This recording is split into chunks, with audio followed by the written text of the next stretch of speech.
Here are instructions for the revised version of my square stepper box. We're going to start with these rectangles. There are 6 of them. We've got my base piece, which is slightly bigger than my foiled craft board, and I've got 6 rectangles, and I'm just going to adhere those to their bases. Next, we're just going to layer our panels. So I have 4 squares that have 3 layers to them. So what I've done is adhered the 3 layers so that they have an equal band around them, and the top layer is debossed. Now, I use my debossing tool on my Maker 3 for this. If you don't have the debossing tool or you are using an Explore machine, you can go into the layers panel and switch the deboss feature into pen, and this pattern can be drawn with a pen instead. So I have 4 triangles and 4 squares, and I've just glued down all the layers for all of those. So next we're going to put together the little drawers or the little trays for our box, and I've already put one together. These are the 2 others. I've got the base layer and then the decorative layer to fit inside each one of these drawers. I'm just gluing my decorative layer in the center of my base layer. So next I'm going to take my box piece and I'm going to fold down on all the score lines, and then the score lines on the tabs. So this is the interior of my box with the sides that are going to fold up. So I'm just going to position this in the center like so and glue it down. And then I'm going to flip my piece over. I'm going to grab 2 of my 6 rectangular pieces and I'm going to glue them down on adjacent sides. 2 sides that are beside one another like so. And these 2 remain blank. So looking at the interior of my box, I'm going to put glue on one of my tabs, doesn't matter which one. I'm just going to bring my side up, so the cut edge of this piece up to the score line of my tab, like so. And I'm just going to continue that for all 4 tabs. So there's my little tray piece assembled, and all 3 of them go together the same way. So next we have the base of our box. There's 2 pieces that look like this. The only difference between them is the join piece that's in the center here. So all you want to do is fold down on all those score lines. And then I'm going to put glue on this tab. I'm bringing the score line of that tab right up to the cut line of this piece. So this is the interior of my box.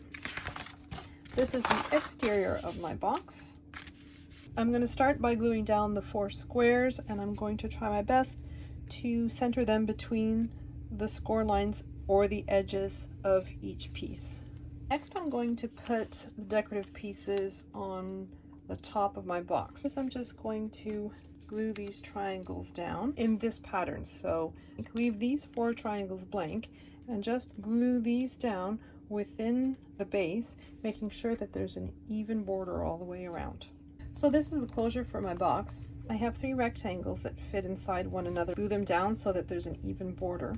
And then I have my buckle piece. I'm just gluing down the silver layer on top of the base layer. I neglected to mention that with this foiled craft board, and I've got a silver pen that works very well for this. And I just run my pen along the edges and make sure that the wrong side is facing me, so that if my pen slips, it slips onto the wrong side. I'm folding down on the score line that's at the end here.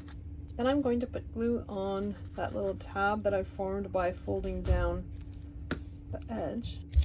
And I'm going to place it more or less center in the middle of that last square. And then fold it over.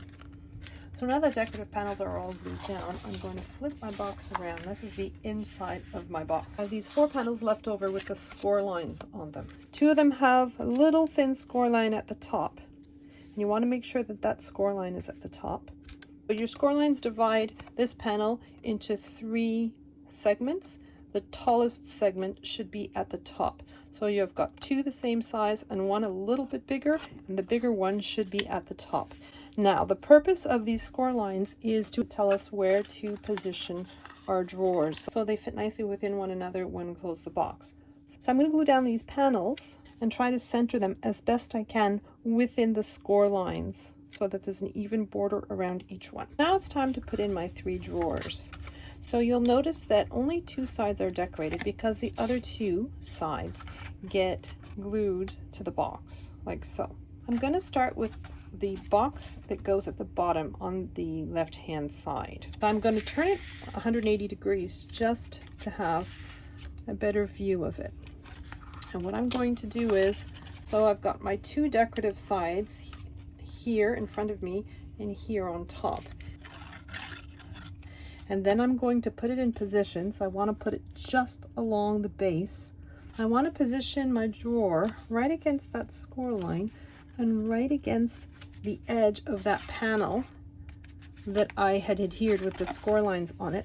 I want to make sure that the bottom of my drawer is exactly parallel with that score line. And then I'm going to go in with my bone folder and I'm going to make sure that it's nice and secure. And then I'm going to take my second drawer. So I've got 1 decorated side facing me, 1 decorated side on the top. I'm going to flip it around and put glue on that bottom side that is not decorated. And I'm just going to turn this. I want to make sure that it's right against that score line, that it's flush with that side score line. So it's parallel with the score line that's at the base of this triangle. So let's put it back into its original position. So the score line is there to guide you, but you do want to just double check and make sure that everything fits, and it does. So I've got my decorative side here, and I'm going to flip this around and put glue all along that bottom piece. And then I'm going to lift up my side. I'm putting it exactly against the score line, and it's over the score line that's right here. I'm just going to go in there pretty much up against the score line that's above it as well. So I've put glue on the plain side of this box. I've brought up the side, and then I went in with my bone folder and spread that glue. I made sure that my little tray was in line with the score lines that were on the base. And then I did the exact same thing with the other side, except there's 2 trays. I put glue on the side of the trays. I brought up the side of the trays, and then again I went in with my bone folder and made sure that that glue had taken. So for the top and the bottom, you want to put glue on the piece that has no decoration on it. And you fold it down, and then you fold the decorated piece so that they meet perfectly at the front, at a perfect 90 degree on the sides and even edges at the front. And you're going to do that with the one on the other side as well. I'll do that exact same process for the bottom of my box as well. So next we're going to do the buckle. Now the buckle is there for just decorative purposes, really. The box stays closed quite well on its own. I was going to glue this down, but because of the foil finish, I decided to use red line tape. So I'm just going to take the backing off my red line tape, and I'm just positioning this as centered as I possibly can. So I've got this little strip to hold in my buckle. If you're using regular cardstock here, you could glue this down. Because I'm using foiled paper here, I've just decided to use a red line tape to glue down my embellishments. So I've just put some red line tape from the score line to the edge of my piece. I'm going to remove the liner on my red line tape, wrapping it around pretty much where I want to see it lay, and then I'm pressing down on those tabs so that my piece kind of stays in place like so. And then when it comes to opening it, you just pull, and there you have it.